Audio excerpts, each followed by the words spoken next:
Uh, Good afternoon and welcome to our Community Planning Infrastructure and Resources work session.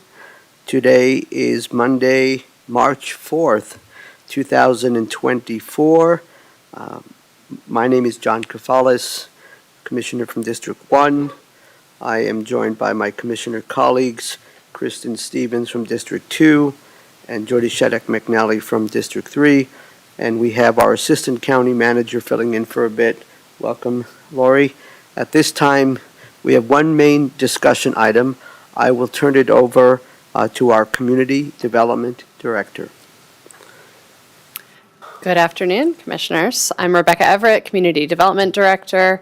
The main item we have for you today is looking at a request to adjust fire impact fees for the Poudre Valley Fire Protection District, which is the kind of arm of Poudre Fire Authority that's in the unincorporated county. So Poudre Fire Authority, Poudre Valley Fire Protection District, in some ways, same entity. It's just referred to as the Fire Protection District in the rural or in the unincorporated areas. So today I'm going to just briefly touch on the memo that you received in your packet that includes a resolution that was already adopted by the fire district to make some changes to their impact fees that are assessed for new development at the time of building permits. Our chief building official has taken a look at the fire impact fees and the methodology, and we do recommend as staff that these fees are okay to be adopted, but it does require action by the Board of County Commissioners to approve the new fee schedule. A few changes, and I believe page 4 of your packet shows the actual fees themselves. Currently, for the Poudre Valley Fire Protection District, we assess a flat fee for new dwelling units, and a flat fee for certain types of commercial development as well. Under the proposed adjustments, there would be a slightly different fee per dwelling unit based on the square footage of the home. And the intent behind this is to better calibrate the impact fees to the size and potential occupancy of a home. And in some ways, it does help to incentivize construction of smaller dwelling units as well. So you may notice that, and I can bring it up on screen if you'd like to see it, but for dwelling units under 700 square feet, the impact fee cost goes down. And then for dwelling units above 700 square feet in a few different categories, the impact fee increases. All of these changes to the fees are tied to what's called a nexus study that the fire district is required to do on a recurring basis that results in some analysis of how much it costs to serve different types of development for the fire district. So there's data that goes into determining what the appropriate fee should be. Based on that study that was conducted last year by Economic Planning Systems, these are the fees that the district recommends adoption of. So the next steps, there are really two potential next steps for you all. You could either consider these changes on the consent agenda at an upcoming Administrative Matters meeting. We have a typo in the memo here. It says on the March 4th Admin Matters meeting. That's today, and you don't have an Admin Matters meeting today, but at an upcoming Administrative Matters meeting. Or if you have concerns about the fees, you have the option of consulting with the fire district to discuss any questions or concerns that you may have. We do not have representatives here from the fire district today, but we could communicate any questions or concerns back to them or set up a time for consultation if you would like.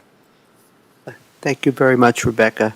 Colleagues, do either of you have questions, comments, or perhaps to Rebecca's earlier question, would you like to see the chart of the fees projected? Commissioner Stevens. Thank you, Mr. Chair. I don't need to see that projected. I have it on my notes on my phone here, and I am fine with these fees. I like that it does maybe incentivize smaller dwellings, and at least for smaller dwellings, even above 700 feet, that it's still sort of, the bigger the house, the more, and it makes sense, the more, the fire department is impacted. So I like the fact that it incentivizes smaller square footage, because I think those are the kind of houses we need to be building in our community. So I am supportive and happy to see it on the consent agenda. Thank you. Thank you, Commissioner. Commissioner Shattuck McNally, do you have any questions or comments, or would you like to see the chart? Mr. Chair, thank you. I also reviewed these on on our work session packet, and I do think that it's important that growth pays its way, and especially when it impacts our emergency services and our first responders. This is really important to make sure growth is addressing the extra strain on our responses and our services throughout the county, and especially with our partners and our fire districts and fire authorities. The 700 one I thought was interesting, up to 700 square feet, and I just had a quick question about that. It says that it's going to be less, so it's incentivizing the smaller groups, but they still feel that would be not a large number there, because I think I was just actually looking at some tiny homes online. There's some videos, and I was wondering if they think that's just really a small subcategory anyway. Yeah, the Nexus study prepared on behalf of the district or for the district really looked at, call volumes, types of fires, where there's the greatest risk, where there's the greatest cost to the district. And as a result of that, they determined that some of those smaller units don't generate as much fire impact as some of the larger homes. And so that was a recalibration that just reflects that flat fee that's currently in place of $719 is actually probably too high for those smaller units. And so they wanted to recalibrate in a more specific way. I'll also mention, I didn't mention this, this fee structure is already in place within Town of Timnath and City of Fort Collins. And so the fire district is looking to align their fees across their entire jurisdiction. So that alignment is another goal of the district. Yes. Thank you. That's a really important point. I think that's really important to make that consistent for their coverage areas. So I appreciate this Nexus study, their thoughtful approach, and all the data and information they provided us. So I'm okay with this being on consent, and I do want to thank them for their partnership and collaborating with us and explaining kind of their some of the thought process behind this. And I do think I agree with Commissioner Stevens. I appreciate the incentivizing for smaller structures, and I think this is wonderful. Thank you. Yes, I too agree with in support of the tiered structure, and I think it is appropriate to put this on the consent agenda, perhaps at the next administrative matters or subsequent.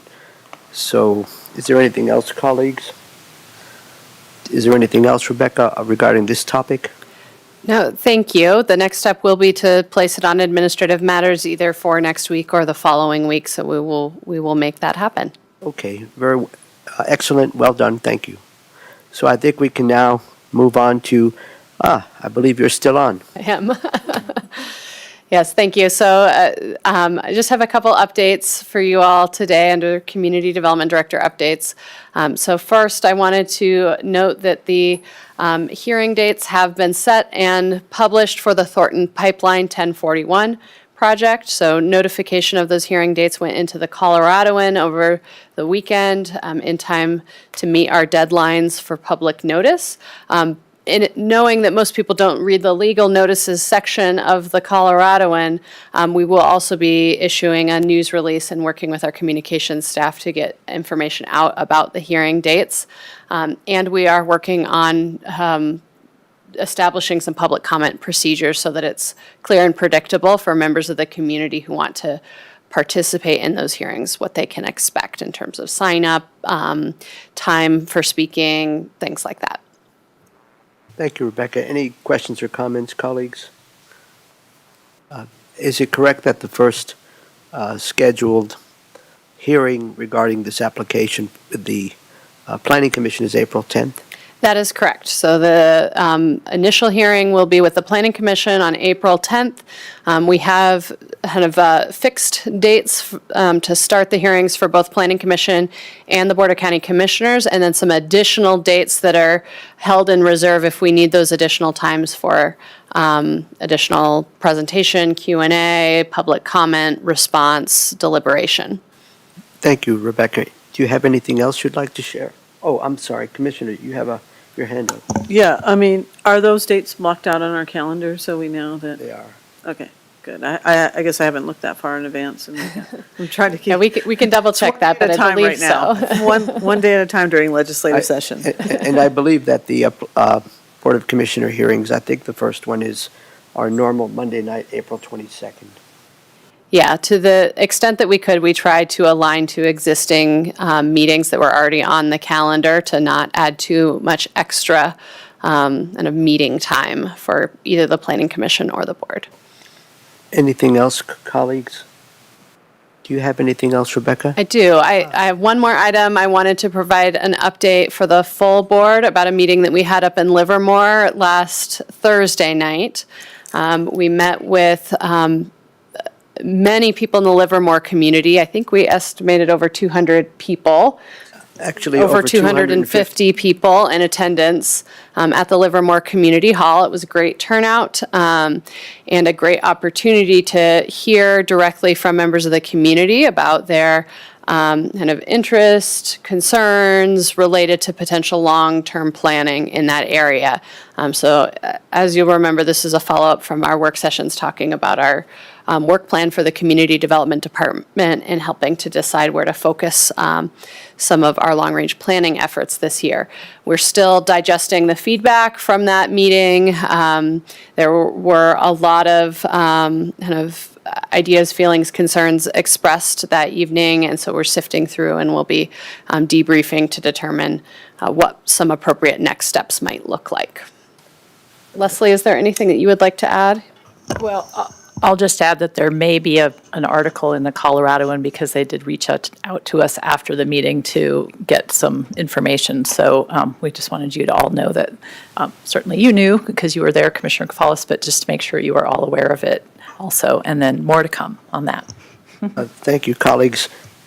Commissioner, colleagues, do you have any questions about what Rebecca and Leslie shared with us about this meeting? It was definitely interesting. All right, then. Is there anything else, Rebecca? Nope, that's it for my updates. Thank you. Well done, once again. I believe our service area director may have a few things to share. Thank you. Yes, Leslie Ellis, Community Planning, Infrastructure, and Resources.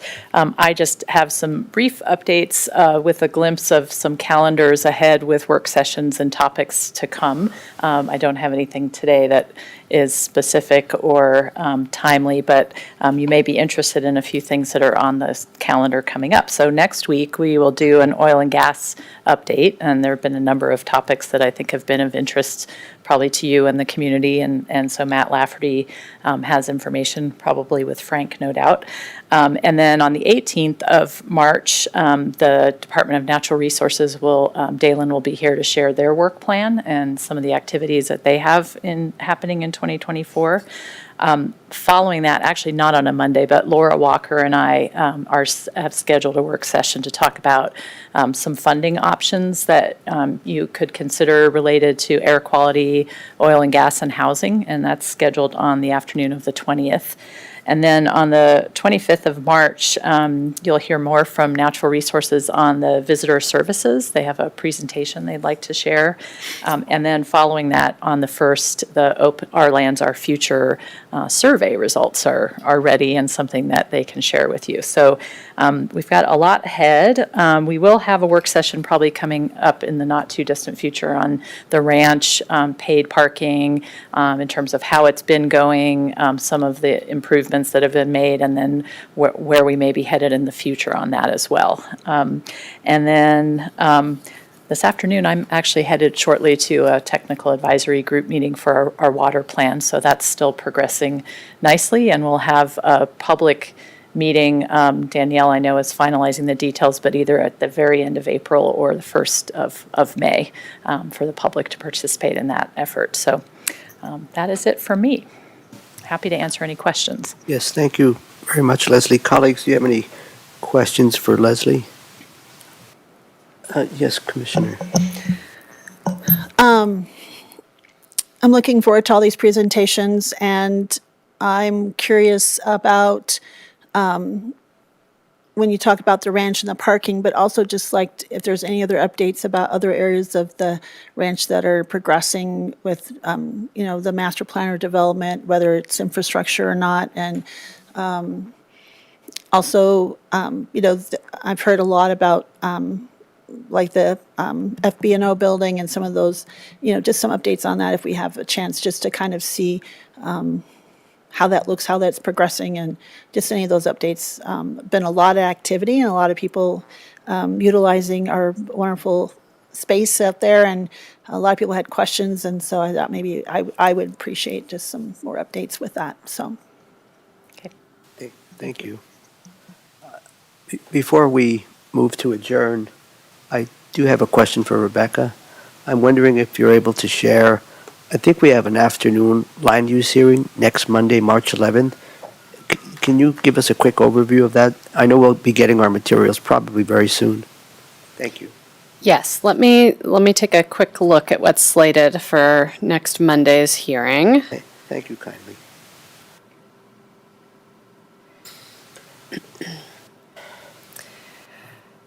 I could go back and just double check and confirm number of items, but at a glance, it looks like there are 2 items identified for next Monday's 3 o'clock land use hearing. Without digging further, I'm not sure if they are on consent or on discussion, but just 2 items that are slated for next week. Thank you for sharing that information, Rebecca. Colleagues, is there anything else? Lori, anything you'd like to share or questions? Nothing for me, sir. Okey doke, ma'am. Well then, my goodness, at 1:47 p.m., yay, we're adjourned.